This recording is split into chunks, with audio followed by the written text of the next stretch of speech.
Kyle Higgins and Marcelo Costa bring us an exciting first issue in their new creator-owned series and introduces us to a down-and-out writer, Nathan Burnett, who upon moving back to his hometown is blessed with strange and amazing black hole superpowers.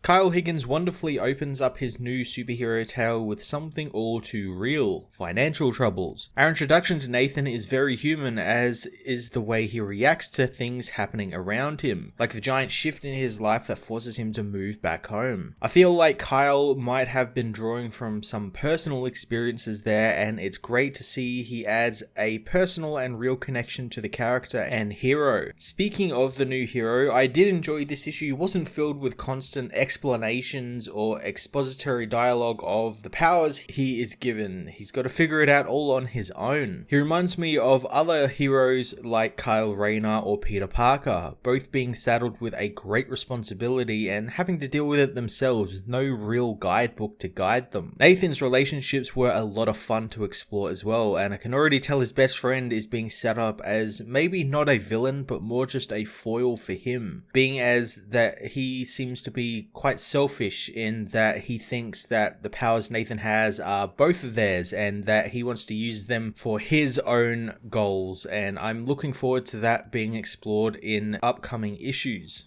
Marcelo Costa's artwork was absolutely terrific. His colours really popped through this issue, and none more so than the quote-unquote suit-up scene, which was bathed in a lovely blue and white and black glow. The costume design itself is wonderfully simplistic, and I'm excited to see what powers the suit has and what Marcelo has in store for us in the upcoming issues.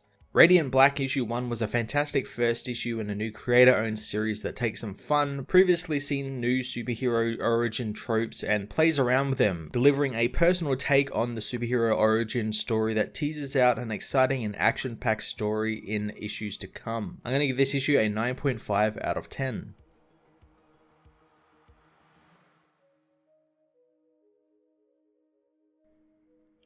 Radiant Black issue 1 finds Nathan Burnett in some serious debt. Told by his bank his loan application has been denied thanks to his debt to income ratio being too high. Nathan is aware of that, which is why he needs a loan, but the bank can't do much about it, not until his income is upped. But Nathan yells at them, knowing that it would go up if he had the loan. He quickly apologizes, saying that this is a temporary situation since he's a writer and he's working on his first novel, and as soon as his deal closes, which he'll make sure happens today, it will all be fine. Really hoping the bank can find something for him. The bank, however, can't, since their hands are tied. They hang up and Nathan bursts into tears, telling himself that he's going to solve all of this and everything will be okay as the people he is Ubering arrive, thinking they should probably get another car, but he tells them everything is fine. A week later, Nathan moves back home to his parents' house in Illinois. His parents welcome him with open arms, telling him that it doesn't matter that he came home for a little while, since the great thing about writing is he can do it anywhere, and now he's doing it there with them. Soon his best friend Marshall comes by, welcoming his old friend back home, having heard from Nathan's folks about him coming back, and he never even bothered to mention it to him. Nathan says that it wasn't planned, but Marshall knows that that's the best type of plan, and he picked a perfect time to come back since there's a ton of stuff to do around town, and the town is quite busy. He asks Nathan's parents if he can take him out for a night on the town, but Nathan knows he doesn't need their permission,